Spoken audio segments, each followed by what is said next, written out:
بسم اللہ الرحمن الرحیم۔ سورۃ الشعراء، اس سورہ مبارکہ میں 227 آیات اور 11 رکوع ہیں۔ یہ سورت مکی ہے۔ شان نزول سورۃ الشعراء، اس سورت کا نام الشعراء ہے کیونکہ اس کی آیت 224 میں یہ لفظ مذکور ہے، اسی لیے اس لفظ کو اس سورت کا عنوان مقرر فرمایا۔ یہ سورت مکہ مکرمہ میں نازل ہوئی۔ بعض علماء کے نزدیک اس کی آخری 4 آیتیں مدینہ طیبہ میں نازل ہوئی۔ رسول اللہ صلی اللہ علیہ وآلہ وسلم شب و روز تبلیغ اسلام میں مصروف رہتے تھے۔ دن بھر قوم کو سمجھاتے، رات میں اپنے رب کے حضور گڑ گڑاتے، مگر کفار کی ہٹ دھرمی اور بہتان تراشی پر رنجیدہ اور اداس ہو جاتے۔ اللہ تعالی اپنے حبیب پاک صلی اللہ علیہ وآلہ وسلم کو تسلی دیتے ہوئے فرماتا ہے کہ آپ صلی اللہ علیہ وآلہ وسلم کیوں اداس ہوتے ہیں؟ آپ صلی اللہ علیہ وآلہ وسلم نے اپنا فرض اور حق ادا کر دیا ہے۔ اس طرح کے حالات کے دوران اس سورہ مبارکہ کا نزول ہوا۔ مضامین سورۃ الشعراء۔ نبی پاک صاحب لولاک جناب احمد مجتبی محمد مصطفیٰ صلی اللہ علیہ وآلہ وسلم ہمہ وقت اللہ کی وحدانیت، اپنی رسالت اور اللہ کے احکامات کی تبلیغ و تربیت میں مصروف رہتے، دن بھر اپنی قوم کو سمجھاتے، ان کے شکوک کے ازالے اور اعتراضات کا جواب دیتے، قرآن کریم کی آیات انہیں پڑھ پڑھ کر سناتے، اور جب رات کی تاریکی پھیل جاتی اور ہر طرف سناٹا پھیل جاتا تو یہ رسول مکرم صلی اللہ علیہ وآلہ وسلم بارگاہ الہی میں حاضر ہوتے ہیں، کبھی دست بستہ کھڑے ہو کر اور کبھی سربہ سجود ہو کر بڑے سوز و گداز کے ساتھ اپنی قوم کی ہدایت کے لیے التجائے کرتے ہیں۔ جب زبان مصروف دعا ہوتی ہے تو آنکھوں سے آنسو ٹپ ٹپ گرنے لگتے ہیں۔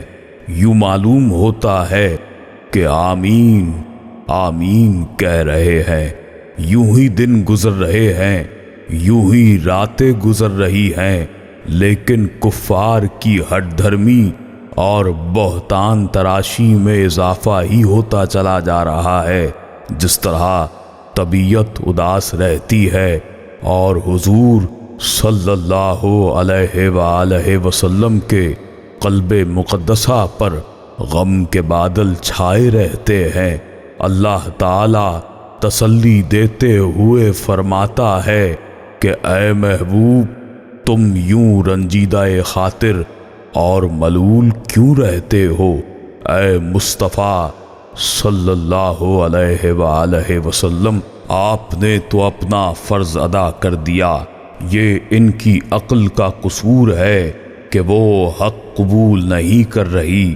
تمہارا شفیق دل تو یہی چاہتا ہے کہ ان میں سے کوئی گمراہ نہ رہے، سب ہدایت یافتہ ہو جائیں، اور ایسا کرنا ہمارے لیے کوئی مشکل نہیں۔ ہم انہیں ایسی نشانیاں دکھانے پر قادر ہیں جس کو دیکھ کر ان کی گردنیں جھک جائیں اور اسلام قبول کرنے کے سوا ان کے پاس کوئی چارہ کار نہ رہے۔ لیکن جبرن و اکراہن انہیں راہ حق پر گامزن کرنا ہماری حکمت کے بھی خلاف ہے، اور شرف انسانی بھی اس کا تقاضا نہیں کرتا۔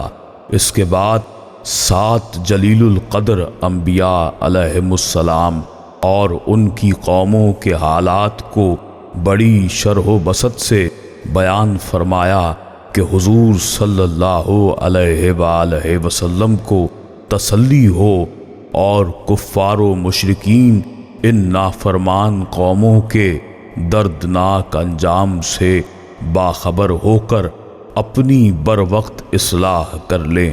آخری رکوع میں بتایا کہ جس قرآن کریم کو یہ کلام الہی ماننے سے انکار کر رہے ہیں، یہ وہ کلام ہے جسے رب العالمین نے نازل کیا ہے۔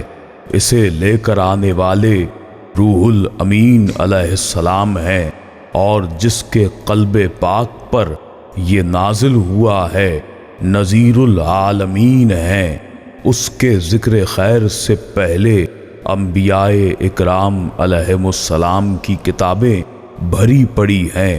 اس کے متعلق یہ کہنا کہ یہ کسی شیطان کا کلام ہے یا کسی شاعر کا طبع زاد ہے، انتہائی احمقانہ حماقت اور نادانی ہے۔ کہاں شیاطین کی لایانی باتیں اور کہاں اس کتاب مقدس کا اعجاز بیان اور حسن جمال۔ کچھ سوچو، ان میں کوئی ادنا سی مناسبت بھی ہے؟ مختصر خلاصہ سورۃ الشعراء طٰ سین میم، یہ آیتیں روشن کتاب کی ہیں۔ ان کے ایمان نہ لانے پر کیا آپ صلی اللہ علیہ وآلہ وسلم اپنی جان کھو دیں گے؟ ہم چاہتے تو ان پر آسمان سے کوئی نشانی اتارتے کہ جن کے سامنے ان کی گردنیں خم ہو جاتی۔ ان کے پاس رحمان کی طرف سے جو بھی نئی نصیحت آئی، یہ اس سے روگردانی کرنے والے بن گئے۔ ان لوگوں نے جھٹلایا اور ان کے پاس جلدی سے اس کی خبریں آ جائیں گی جس کے ساتھ وہ مسخرہ پن کرتے ہیں۔ کیا انہوں نے زمین پر نظریں نہیں ڈالی کہ ہم نے اس میں ہر طرح کے نفیس جوڑے کس قدر بنائے اور طرح طرح کے درخت اگائے ہیں؟ بے شک اس میں نشانی ہے۔ تم میں سے اکثر لوگ مومن نہیں، اور تمہارا رب یقیناً وہی غالب اور مہربان ہے۔ یاد کریں کہ جب آپ صلی اللہ علیہ وآلہ وسلم کے رب نے موسیٰ علیہ السلام کو آواز دی کہ تو ظالم قوم کے پاس جا کر ان کو ہدایت کر، پھر آگے کی آیاتوں میں مفصل ذکر موسیٰ علیہ السلام قوم فرعون کے پاس گئے، انہوں نے بات نہ مانی، موسیٰ علیہ السلام سے الٹے سیدھے سوالات کرنے شروع کر دیے کہ رب العالمین کیا ہے؟ حضرت موسیٰ علیہ السلام نے فرمایا کہ وہ آسمانوں اور زمین کے درمیان تمام چیزوں کا رب ہے اور تم یقین رکھنے والے ہو۔ پھر فرعون نے موسیٰ علیہ السلام کے ساتھ جو خود سری کی وہ پہلے بھی بیان کی جا چکی ہے، اور پھر موسیٰ علیہ السلام کا اللہ کی وہ تمام نشانیاں ظاہر فرمانا، اور پھر فرعون کا اس کی قوم کے ساتھ غرق ہونا۔ اس واقعے میں ایک بہت بڑی عبرت ہے، مگر لوگ ایمان نہیں رکھتے۔ پھر ابراہیم علیہ السلام کا واقعہ۔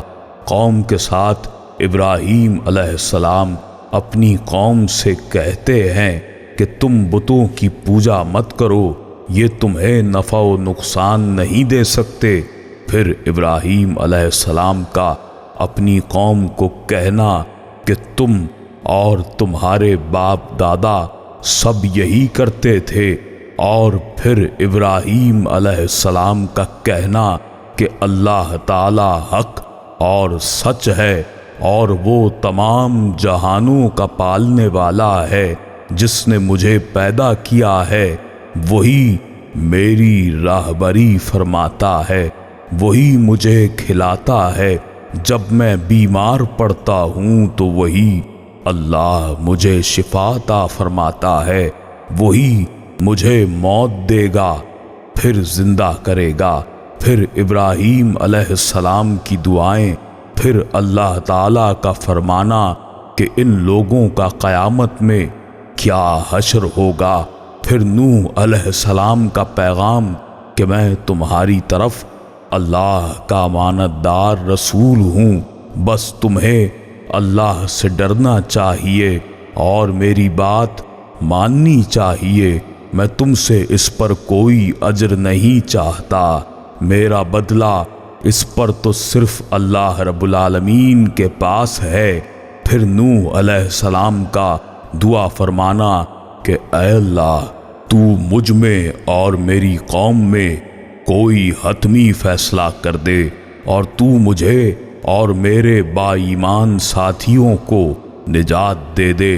پھر اللہ کا ان کو کشتی میں سوار کر کے نجات فرمانا، پھر ہود علیہ السلام اور ان کی قوم کے مابین واقعات، اور پھر دیگر انبیاء علیہم السلام اور ان کی قوموں کے احوال، ایمان لانے والوں کو، انکار کرنے والوں کو، پھر اللہ تعالیٰ کی عظمت اور کبریائی کا بیان، نیکوں اور مظلوموں کے حق میں اللہ تعالیٰ کی تائید اور ظالموں کو ان کے ظلم کا بدلہ ملے گا۔